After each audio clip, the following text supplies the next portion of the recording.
Good day, guys. Austin here, and in this one today, we're going to be looking at Emu-Nation, my favourite little series. And, well, it's been neglected. I made some bold promises, but life commitments came up, and I went on my holes without, well, even expecting it. Anyway, to bring us back down to earth, I'm now playing catch-up, which means that you guys are going to get treated to a few Emu-Nations this week, and one great big tirade of one on Saturday, the day that it should be released from now on. So, in this episode today, we're going to be looking at Cemu. Cemu's been updated. We're also going to be looking at PPSSPP, or whatever this PSP emulator is now calling itself, some PS2 emulation, and Cxbx, a forgotten favourite which has just taken back the reins. So without further ado, guys, let's get stuck in.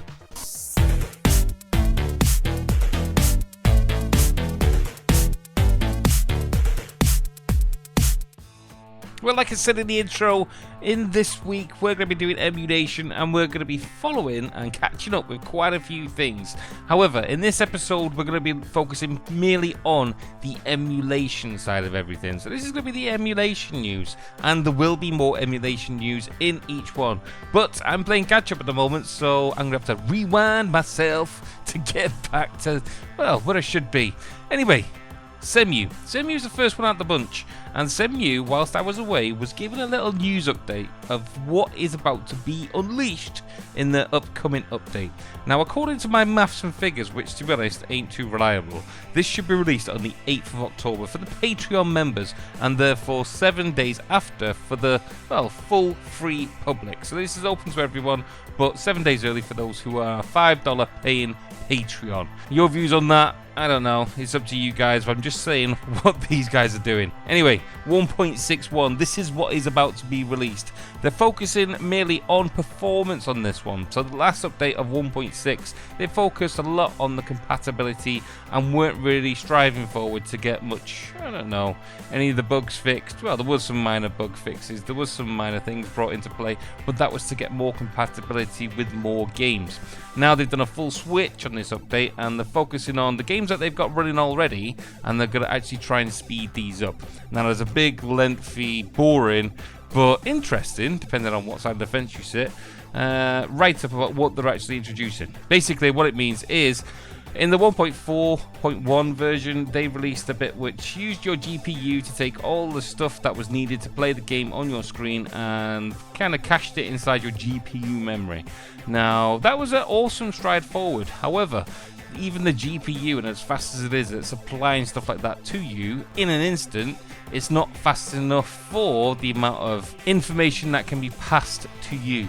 So this means that it causes a bottleneck, and this is what often causes people's systems to slow down, because it can't pass that information quickly enough for you to see it on the screen.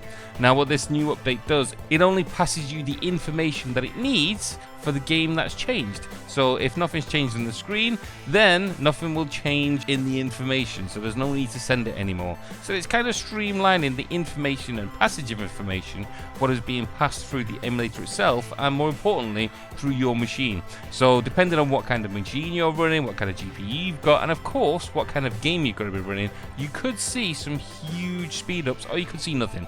But they state that you could see anything up to 80 to 95% speed increase using this kind of, well, progression. But we'll have to wait out and see what it does bring. But me, I'm looking forward to it.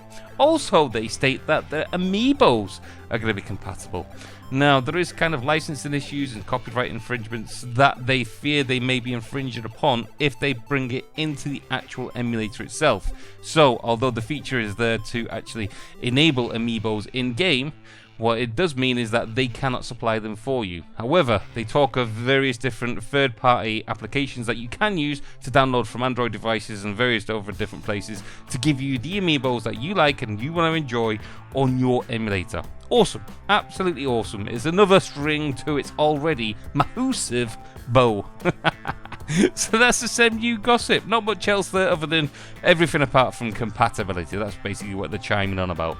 Elsewhere in the world then, we have got PPSSPP. It's that long that I can't even say it. Basically, this is the PSP emulator.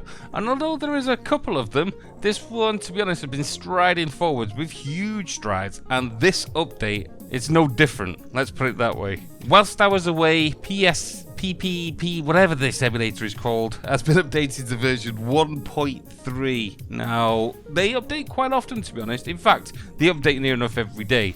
There is a new build, there is a new upgrade, there is a new, I don't know, beta always going into action, but every now and again they sneak in a major update like this one. Now, what is major in this one is, first off, there's major improvements when it comes to the Android emulation stuff. So especially when it comes to the graphics, when it comes to the speed, when it comes to the compatibility, and the features that were missing from the Windows side of things are now being implemented more into the Android stuff. So the Android side of the emulator is getting a lot more care and attention put in that way. For us Windows users, however, we've been treated to some huge little breakthroughs. Now, they talk, although I haven't managed to put my hands on it yet because this is all fresh to me. The main features in this one are texture pack support, custom settings, and upscaling. Now, that sounds pretty boring and technical. However, what this means is that because we are no longer playing on our little tiny PSP screens, which you needed to be an ant to watch nowadays, we are now treated to our large screens. So obviously when we upscale from our little tiny PSP orientated games to our large 60-inch screens, sometimes the assets, sometimes the textures, sometimes the actual game itself can look a bit pixelated, a little bit rough, and, well, not exactly as if it was meant for that kind of screen. So what this enables is third-party people to come in and actually make texture packs, make the game. In other words, they're almost reinventing all the textures that came with that game to upscale it so it looks nigh on perfect to anybody playing up on a larger screen. Now, if this is taking down the same route as, say, for example, Dolphin, this means that we can enjoy games up to 4K with actual textures relevant for that 4K resolution. This means that games that we know and love can now be blown up in high fidelity detail, and I mean high def. The people that were doing it in the Dolphin scene went well and far beyond what I was expecting for public cooperation. I was expecting some little manky texture packs brought out, which would, you know, make it look good, but not to the kind of scale that I was seeing on that emulator. Let's hope that the people that jump on this bandwagon for this emulator do exactly the same thing, because the PSP is absolutely awesome, and the catalogue of games that go along with it, again, absolutely awesome. So let's hope that the PPSSPP, or whatever this emulator is called, does its full justice on it. Keeping with the PlayStation theme then, next we're going to be looking at the Play emulator. It's a PS2 emulator. For some time now, the PCSX2 has been hogging all the limelight. It's never had no competition. This emulator has been kind of lingering around, but it's not had really much to do. But it's kind of been lingering around like an ugly twin. Now, let's not put this one down, because they were approaching this from a new standpoint. They're actually going in there with fresh set of eyes, opening up a new can of worms, and trying to make the emulator from scratch on its own. Now, the great thing about the Play emulator is that it also works on Android. So in the ever-evolving world of emulation, as we all know, lots of people are taking on board the Android set of emulation.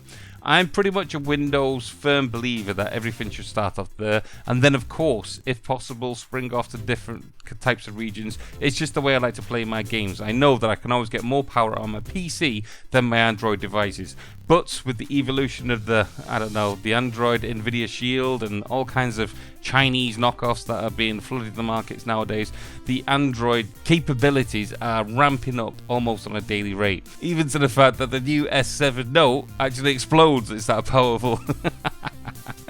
But you see where I'm going. Anyway, the Play emulator, it's been doing pretty good recently. Like I said, this is playable on Windows, Android, and I believe iOS and some other scrupulous operating systems. I've got no idea. But I've tested this on Windows, and in the past I've put it on my Android devices, but you did need something very beefy to run this on, even from the Windows side of things. Now, emulation has kind of ramped up a little bit on this one. It has been neglected for some time. It was more of a work in progress than an actual emulator that you would go to actually play games. But now games are pretty playable. I wouldn't say they're 100%, but the fact that this is now picking up pace is a good thing all round. Like I said, PCSX has been taking the limelight for a long time, and I stand by everything that those guys do. They do an awesome job in emulating a very complicated system. Now these guys here, the Play guys, they are doing it all again from scratch, and I tip my hat for that kind of progress and how far you've got. I do hope that you open the new tin of worms all over this, because it would be great to play games such as this cross-platform, cross-operating system, cross-everything. In fact, it would be good to just have any kind of option for playing PlayStation 2 games. So thank you very much indeed, Play guys. Right, so last but not least, we've got the original Xbox emulator, which is Cxbx-Reloaded. So this plays the original, not the 360, not the Xbox One, the original Xbox games on our PCs. Absolutely mind-boggling. Now, this is kind of a, I don't know, a double-edged sword for me, because first off, I was expecting this to be already kind of more playable as it is now. If you've watched my top upcoming emulators of 2016, you would have realized that I thought this was really going to break through. I thought that finally this was the year that I would be able to play my Xbox exclusive games on my PC without any hindrance. Now, of course, if you've been in the scene for some time and you know what's going on, you'll know that there isn't really much, well, in terms of emulation when it comes to the original Xbox. So this was going to be my saving grace. However, after the big sprightly upstart at the beginning of the year, things kind of petered out, and we haven't really got any updates to note to this date. However, things have changed, and in the last couple of weeks, my eyebrows have been raised by the looks of, well, new development, new things coming into action, new things, and, well, just all kinds of activity revolving around this emulator.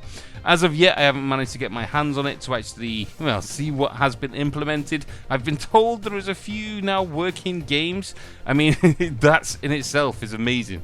Previously, you could not get anything to work apart from a real handful, and even those were glitchy, unreliable, and especially very, very slow. So having anything progressing from there from now on is absolutely amazing. So please guys, let me know what you think about this emulator. Have you heard anything? And especially the developers over there, let me know what the hell's going on, because you guys have been dormant for some time and I really want to know what you have planned. So that brings me to the end of this episode, but do not worry your beating little hearts, because there is plenty more to come this week. In fact, there is as much as I can fit in there this week, just to catch up on the emulation, gaming and front-end news, which I've missed out on. So do not worry, you will be brought up to speed, just as I am myself, as I talk. Does that make any sense? I got no idea. Anyway, look forward guys, the next couple of days that's going to happen. Also on the way, I've got a competition. I've still got 2 arcade cabinets that I need to give away, and you guys have come up with some sprightly ideas of how that should be done. But trust me guys, this is going to be open to everybody, and well, as long as we can ship to your location.